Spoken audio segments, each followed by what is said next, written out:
We are Counterculture Inc. How's everybody doing tonight? Wild, huh? Wild.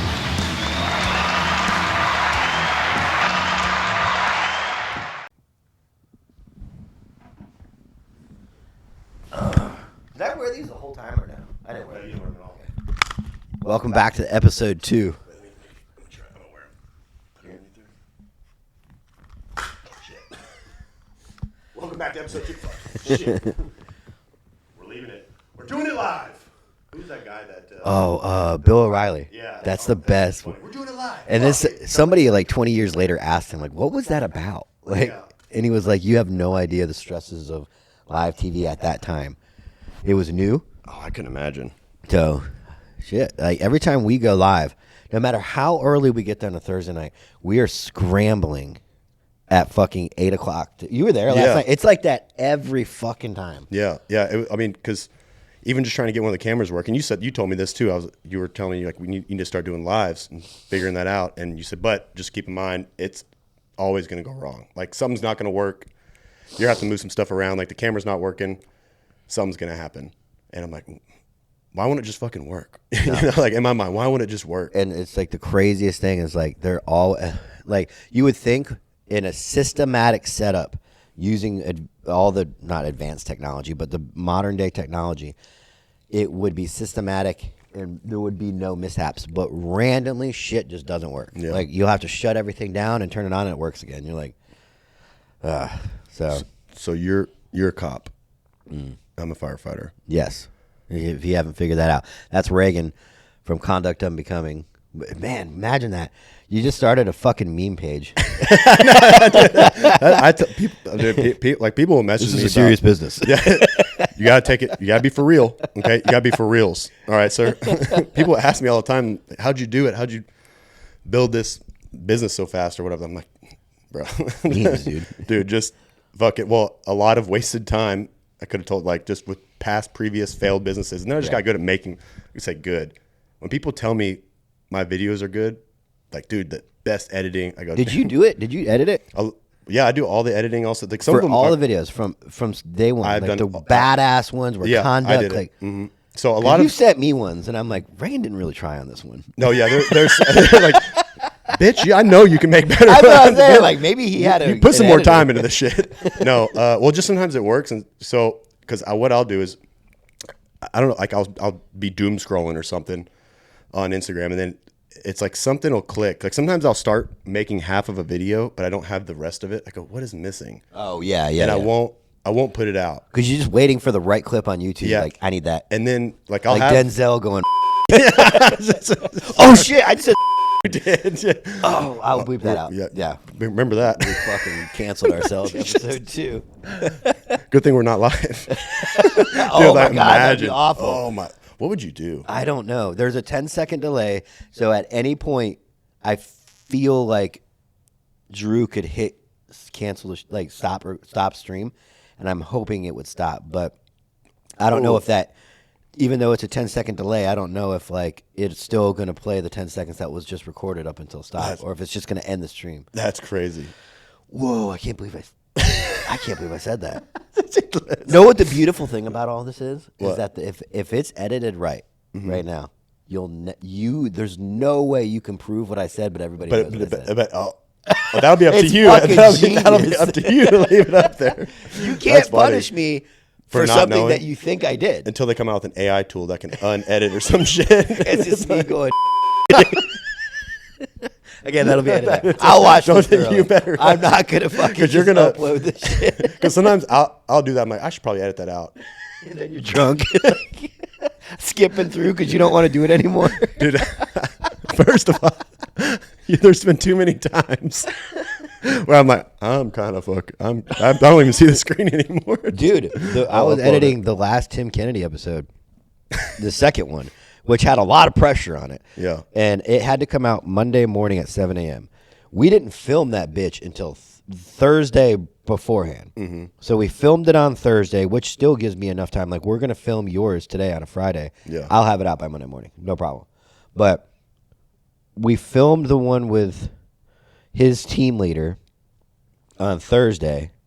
We did the live.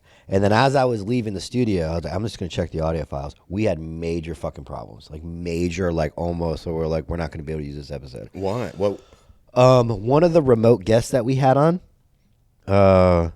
his name was Kevin Wolf. Yeah. And he was the team sergeant, I think, on Tim Kennedy's mission. And that his audio didn't come through. When we tested it, we did all of our test runs. You could hear him fine. You could hear him during the recording. Like, we could hear what he was saying just fine. The other guy came in just fine. We had 2 remote guys, and then the physical guest. The other guy came in fine. Kevin Wolf's audio was gone. It was so fake. It was like this. Like, you could barely hear. Now, it was because the levels were down when it got recorded somehow. Yeah. I don't know how. So we had to have fucking Drew. So all Friday was now trying to figure out what the fuck we're going to do.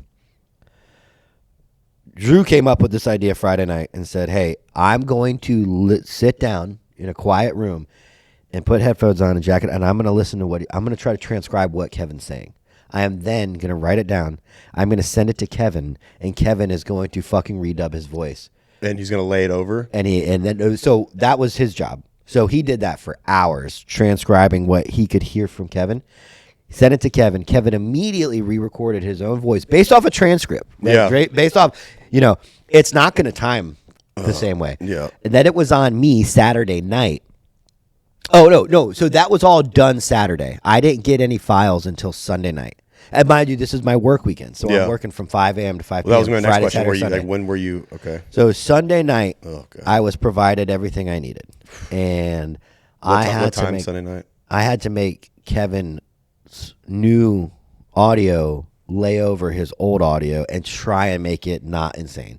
And it looked like a karate movie from like the 80s where they're like, like I'm going to kill you. Like the old Spike TV show with the Asians coming out the slide and I'm gay, and then they're doing their activity. What was that show called? Like MX something, wasn't it? Yeah, my buddy used to watch that all the time. Shit was funny. But yeah, so that's how that came to be. Oh, so Sunday night, I'm like, I always drink a couple beers when I edit, but I was like 4 a.m. on Monday, and I was like, I finished, and I'm like, I have no idea if this is any good, because you have to remember to put all the sponsors, it goes into, and I'm like, I can't.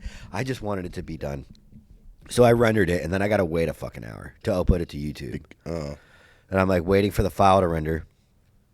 So I'm like, I'm just gonna go sit on the couch. I woke up at 10 a.m., 3 hours late, to Brent calling me going, where's the fucking episode? I was like, oh, fuck. So I took the file that rendered while I was sleeping, and I uploaded it to YouTube. And then I was like, it was uploaded. It was on YouTube for a couple minutes, and I realized I forgot to put the fucking intro to the show in there.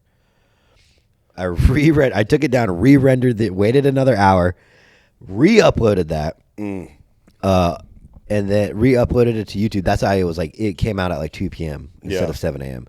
And also, I uploaded to the audio. I uploaded the raw audio files, non-edited, awful raw files. So people listening to the audio were like, "There's no intro. There's nothing. There's just guys like faintly talking because we were setting up the studio." When you do something like this, you hit record, and then in post-production, you pick where you start. Yeah. It just started when we hit record. So there's like random talking for like 4 minutes, but in the background, like people were like listening, like, what the fuck is this? You call Brent and you go, I swear I edited all that out. Dude, that's what Brent was like, dude, people are saying the audio is awful. I'm like, well, they're going to have to fucking get over it. Yeah. Our audio is, turns out it was because it was the wrong file. Oh, it was a shit show of an episode. But I forgot to put this. But did you ever change it? Oh no, I didn't. Did you ever change it? Did you keep that same audio like today? Because I remember listening to it. And I didn't. No. I went to the audio platforms and re-uploaded the right audio. Oh, okay. Yeah. But okay, that was the TK shit show. Dude, but so that right there. I mean, we were talking about editing. Yeah, that's how we got. But like people will talk to us and say they want to start a podcast and all this, and they want to do these things, and it's cool, but they don't realize how much fucking work goes into it. Like just all the non-cool stuff, all the stuff that you say, staying up till 4 a.m.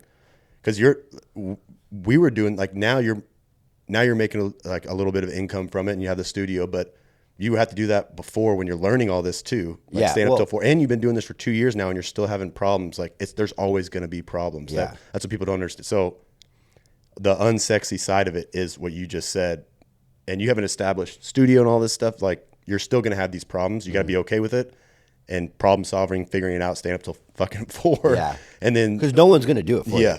And yeah, it's a pain in the ass. And I've had to do that and then go into work 3 hours later. And Yeah. it was a miserable shift. Yeah. But, And it's fun. Well, right now, like what we're doing right now, I'm going to have a fucking blast editing this. Yeah, well, you it's better. It's a new project. It's just a new thing. Yeah. Antihero was so much fun. As it became more successful, it just becomes more of a job. Right. And now Antihero is a full-time job. And sometimes it's not as fun to edit. It's structured. It's a well-oiled machine. And it pumps out what people want.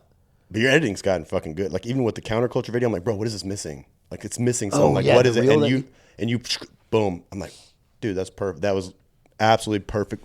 That was what it needed. That made it like I wanted this suspense. I'm like, what am I doing wrong? And then you put that little thing over it, and I'm like, that is perfect. But going back to editing, a lot of what people don't know is, like I said, I've got 30 videos like half made. Maybe it's the beginning, maybe it's the end. And a lot of times too, I'll go into the templates, on CapCut, and I'll just start plugging things in, and I'll save them. Like, oh, this is kind of cool.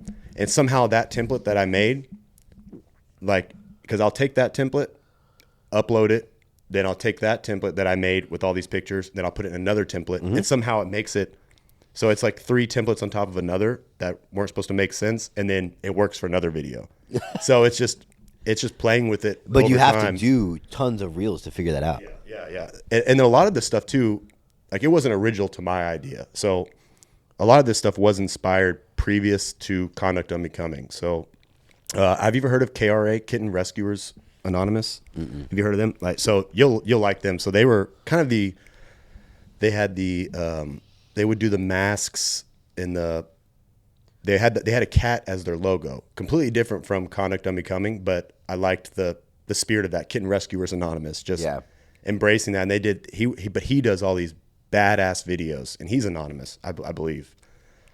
I don't think anybody knows who he is yet. But them in KRA and have you heard of Cancel the Squad? Have you seen them? Mm-mm. I haven't heard of any of these. So these are like the firefighter OG. Okay. You'd call. I wouldn't like Cancel the Squad was Like Facebook era.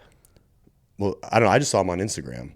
They've been around for a long time. They've been around a while. Yeah, way before us at least. And I remember Cancel the Squad was sitting there talking shit about.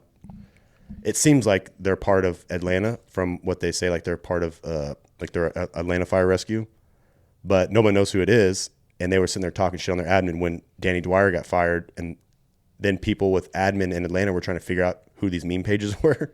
And they would post on there and they're like, oh, Chief, I see you finally followed us. Better start doing some digging and stuff. Like they would post stuff like that. Yeah, like trolling them. Yeah. And I was like, dude, that's so fucking funny. This is when I was in New Mexico too, when I first found them. So before I even moved back to Texas. And I'm like, dude, that is so badass. Like this is what the fire service needs, or first responder community in general, is stuff like this. And then KRA, I don't know where KRA is. I think he's still anonymous. I want to say he's probably Atlanta too. But he does a lot of this like really badass video. Like there's one video of a cat where he's like cutting up like cat food, but it's like, like cocaine, but he's got a cat. It's really good. I had no idea where the origins of these cats came from until you were just like, dude, it's because firefighters save cats. Well, like yeah. Cliche, like the cliche stereotype. Well, it's the same thing with like in the Marine Corps when they like all the Navy when they start calling us jarheads, back in the day, because they're like, oh, it looks like your head, so Marines call each other jar. Oh, okay, fucking out, like embrace it. Yeah. And then you like embrace what is used as derogatory against you. It's like when I tell you people talk shit in the comments, a lot of times it's true. And I'll lean into it. I was like, yo, that's true. Like, this Take the wind right out of his yeah, sail. like this dude sounds like a fucking idiot. And I tell myself the same thing, but there, a lot of times too, there is merit in it, but the KRA stuff I thought was cool. And that was inspiring. They have a really cool, like cat, colorful skull logo. But then when I was coming up with, I was like, dude, Conduct Unbecoming. I actually started it 3 different times and shut it down because I was like, it's like I knew in my heart this was going to do good. Because Conduct Unbecoming, like we've talked about, is like the catch-all. Everyone knows what that is. I get messages daily about, dude, I just got written up for. Dude, it's insane. Yeah. But you literally branded it so well that now I can only speak for me, but I'm a consumer, right? So I have nothing to do with the creative content of Conduct Unbecoming, which means I get to be a 100% consumer on the outside, just consuming what you put out. And I'm telling you right now, Conduct Unbecoming now, when I say that word or hear that word, your podcast comes to mind before the catch-all policy, which all first responders have to deal with, is when admin wants to fuck you. Oh, that's interesting. They have the catch-all that's called Conduct Unbecoming of a blank, of a deputy, of an officer, of a firefighter, which like you have a spicy podcast where you talk about bad, things going on in the industry, but we don't like how that makes us look because people know that you work for us, even though you didn't mention us by name at all. People can identify you. Yeah, so that's Conduct Unbecoming of firefighter, right? So that everybody always got written up for that Conduct Unbecoming of whatever, and then you turned it. It's fucking, dude, it's so genius. Like the best branded thing I've ever seen. Like I said, people will ask me, like, how did you come up with it? That's awesome. I said I was inspired by a lot of people doing it previously in a different way. Like KRA, I love the cat thing. So I was like, I need to take that and spirit of the cat and make it our own, but call it Conduct Unbecoming because I'll show you their stuff. It's like you see the videos and you're like, man, that's fucking cool. Is it cool stuff? It's just like they actually go and make these videos and they like edits these videos. Like it's got like a dark theme. I guess I would say, but with a, what would you call it? Like a old school lens film. Okay. Yeah. But they'll do it in like masks and I want to see. So can I pull it up right now? Yeah. All right. You, So you might have to follow them. I don't know. They're private. They might be. No. It's, Kitten Rescuers Anonymous. Kitten Rescuers. But a lot of them, even the. Oh shit! Yeah, they're private, dude. What's 12 p.m. Eastern time, September 21st, 2024? Oh, that's cool. Oh, they have the cat logo, their own kind of cat logo. So here's all their videos. But oh shit, that's a chick that's tied up in bondage. They originally did one. So our intro where it's like, I believe the constant barrage of safety is undermining our sworn duty. And so that's Lieutenant Ray McCormick. They did something similar back in the day. Well, I say back in the day, a couple of years ago, and I love that. And so again, just taking those ideas and making it our own. But don't reinvent the wheel, dude. Well, yeah. Well, people. Well, and I'm surprised I haven't gotten shit about that because, people always be like, oh, people have done this before, or people have, made that joke or whatever. But apparently KRA, this is what just I've been told. They said back in the day was kind of like what Conduct Unbecoming is now, but then turned into more of like this brand. Yeah. But I didn't find them when they were doing all this. I guess they used to call people out. But there's this one video. I want to show you this. I love the style of this video. Here. I want you to watch this. Shit. It can be loud, but fuck. I'm messing it up. Hold on, I gotta put this down. Okay, watch that video.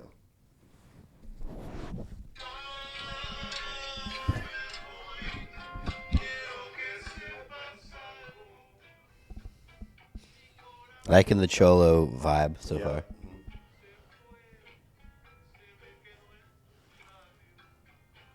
It'll catch you off guard. Support your local criminals.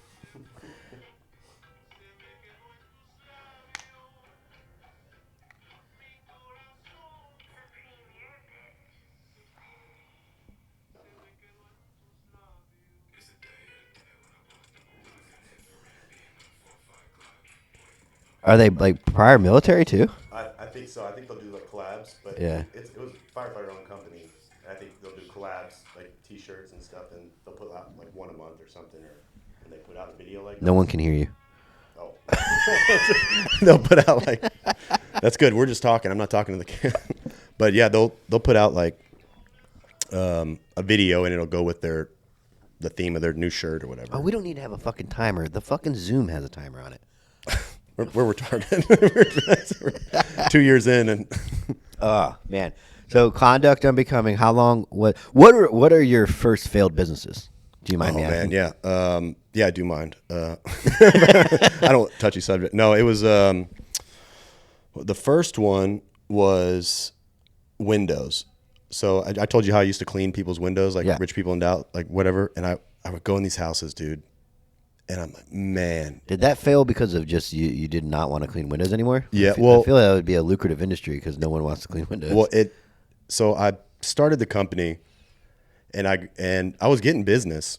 It was like right out. I just went and made flyers and just passed them out. And I went to like all these big neighborhoods and just was getting kicked out, by security. And I'm like fucking running with my flyers. And but like I got this one big job, and it was, I forgot how many. It was like 100 windows, and I charged them like I think $400, which is way under. But I was trying to win the business. I'm like, this is enough. I could probably get this done in a day. It took me 3 days. I had to keep coming back because I did all the outside. And then I had a Nissan Sentra. You had no employees, just you. Just me. Yeah. And I had a Nissan Sentra, so I was putting my folded ladder in my car. And then in order to do all this, I got to move the car seat out because my son and all my shit in my Nissan Sentra. And I would go, and it would take all day. And I had to come back and then do the inside. Then I had to like finish up. Because you got to move furniture and shit too. Yeah. So then I realized, like, man, I don't want to fucking... I did the math. I made like $3 an hour, maybe. I didn't even count the... So I go, this is not good. Maybe I just need to charge a lot more. But the amount of time it took, and then I'm like, well, maybe I need to... There's these big window cleaning companies in Dallas. I need to go work for them and see how they do it. So then you're a firefighter? As I was a firefighter, yeah. Because now I won't get into like the... You infiltrated the window cleaning circuit? I did. To Undercover. get intel? I was ATF. And I was like, how are these fuckers doing it? But come to find out, so there was one day I was in the truck with them. So I got hired by this company, great company. Dude's, the owner's awesome. Still cool with him to this day. But when I was in the car with him, we were going to a job, and he goes, yeah, dude, it's crazy. I was charging more in the 90s, if not just a little bit less than what I'm charging now. He's like, what you can charge for window cleaning, people won't pay it. Really? And so imagine how much cost of everything has gone up since the fucking 90s. He's like, I was charging people $400. And I was loaded back then, cleaning fucking windows. And I was like, man, dude, and so when he told me that, and I was thinking long term, I go, I don't want to be in a business where my profit margin is like 5%. And that's what. And it's intensive physical labor. Yeah, and it's and I'm getting off a shift. It's always when I got to go to work the next day. I was on a fire all night or something. And or I was on lift assists all night, and I got to go fucking clean windows because it's intense. It was a lot of work. So then I quit that, and I was like, I'm gonna do an exterior cleaning business because half the time is inside moving people's shit around. Yeah. And you tell them, hey, you got to move everything out of the way, or I'm gonna charge you. Did you create a whole new LLC, or did you just shift it over? I created a whole new LLC. I was like, why? I don't know. I go, I don't want to deal with all the paperwork. This is easier just to start a new one. So I just started a new one. But that's why some LLCs are called one thing, and then for the company of another thing, because they were like, well, that was our old company. We just kept the LLC, and this is this new company now. Yeah. And exactly. I also have no idea what I'm doing. I don't know what I'm talking about. But then I started an exterior cleaning business, and then realized I didn't want to do that. I was like, this fucking sucks. Then I started a laundry business, and I thought this was it. I took all my deferred comp out from the fire department, and I was like, pick up and delivery laundry. This is it. No one wants to fucking do it. I love the hustle, and, dude. I was like, no one wants to do it. I went and flew myself and my business partner at the time out to California to go buy the software that's going to run all this. Well, we went out there. It was great, but then we come back, and then we see, all these companies, these software companies, they're going to sell you the fucking world and tell you can do all these things. And most of the time, because they want their software eventually to get bought out by a big company to where it can be used for everything. That's the goal.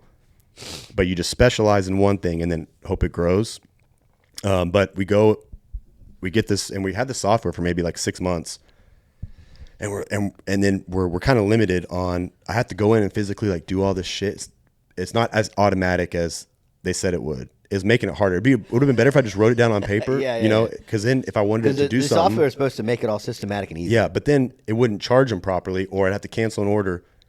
But I had to cancel the order and still charge them because they canceled late or whatever, because they still get like a $20 charge if it was day of, and the system wasn't doing that. So I was losing a lot of money then. And then you got to pay almost $400 a month for just the software to keep going as like a subscription. So you got to pay the upfront cost to get all the equipment. Then you have to pay the subscription, which is $400 a month. Yeah. So then I switched to a different software, and then I rebranded to launderit.com.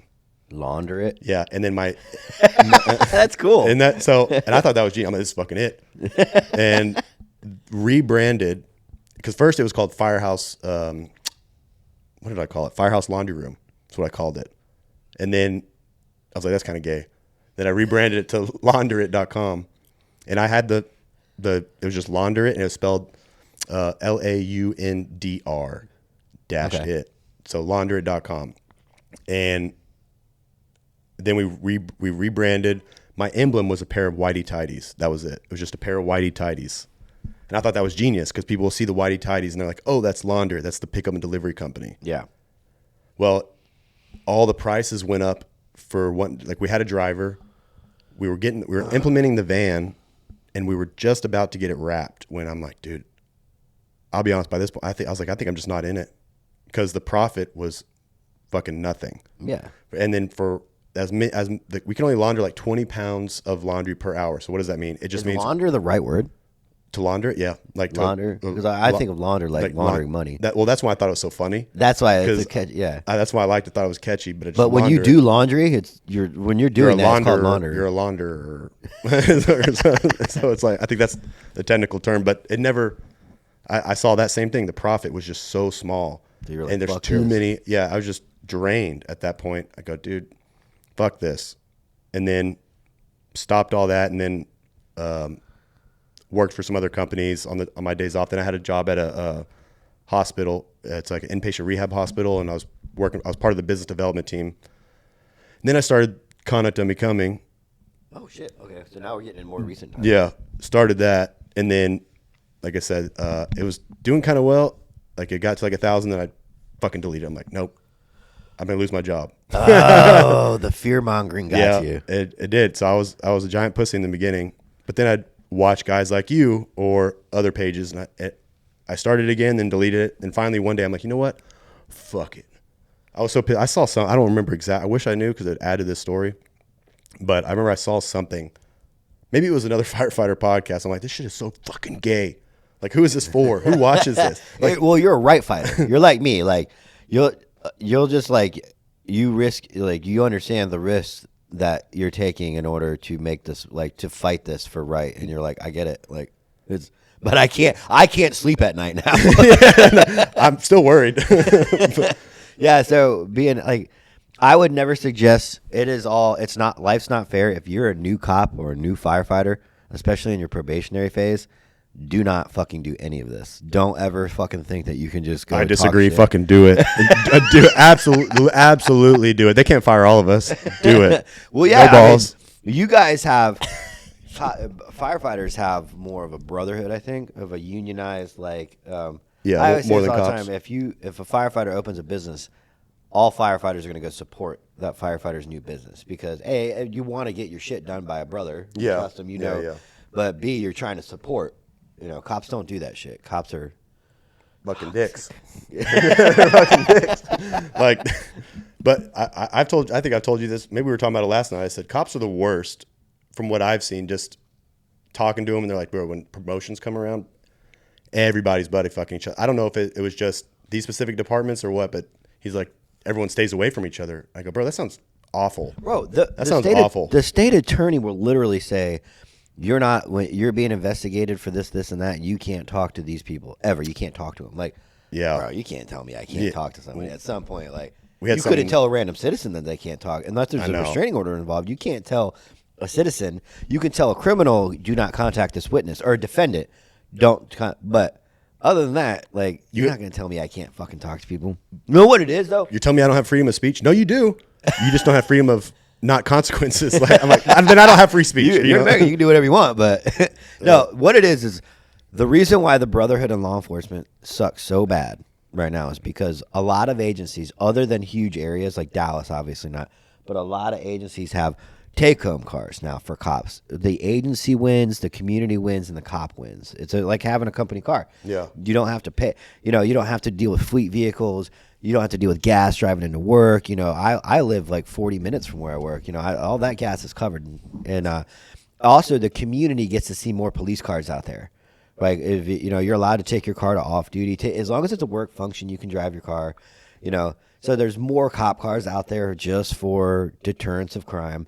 And so the community wins on that. The agency gets to say we have tons of cars out there, even though they're not patrolling technically. Yeah. But what that does is that kills what used to be called choir practice. After a long, hard shift, or maybe after every shift, depending on the squad, everybody fucking changes out in the locker room and they go out for a beer, no matter what fucking time of day it is. It's called choir practice. And you just you bond over like a really shitty shift. Yeah. And you can't do that with the take-home car program because everyone's got to go home, which means where I work, I live 2 hours from some guys. You could. I mean. But everybody would have to get back in their car and drive to the bar. Just don't tell anybody. Well, no, you were saying just take the cop car to the bar. Hey, you could. Everyone's leaving the bar, stumbling, getting in their cop cars and driving home. But, like, that's the problem. License sirens. Later, boys. You don't have to go home, see your wife, and go, babe, I'm going to go back out for a beer. You just, on your way home, go out for a beer. And that right there is what bonded cops. And we don't do that anymore. Dang. I never knew that cops would do that. Was that a big thing back in the back in the heyday? I think everybody used to do that. My dad, his shift used to get together in a parking garage. They'd work till 3 a.m. They'd all meet in a parking garage downtown before sunup. Somebody was designated that night for the case of beer. Oh. And I mean, I think they were driving their cop cars. It was a different time back then. That's cool though. Like, those stories are cool to me. Like, even in the fire service, we had some of the old guys tell you stories of how it was like back in the day being at the station. It was just a different world. Now there's so many eyes on you, and everyone thinks the station's bugged, and like, I swear they're fucking. When I was in New Mexico and then coming back in Texas, everybody said, "Be careful." Everyone has a conspiracy that the station's bugged. Well, when you think of a fucking manly place, I think of two things: a fucking biker bar, like a motorcycle club hangout spot, and a firehouse, and a fucking firehouse, dude. A bunch of you heard it here, folks. I'm telling you, straight from the horse's mouth, dude. That's where you think like this is where fucking men are. So there's gonna be it's gonna be dirty. There's gonna be pubes on the toilet seat. There's gonna be nudie mags out. There's gonna be fucking. I hope not. That's what you just said. I think you just said there's gonna be fucking.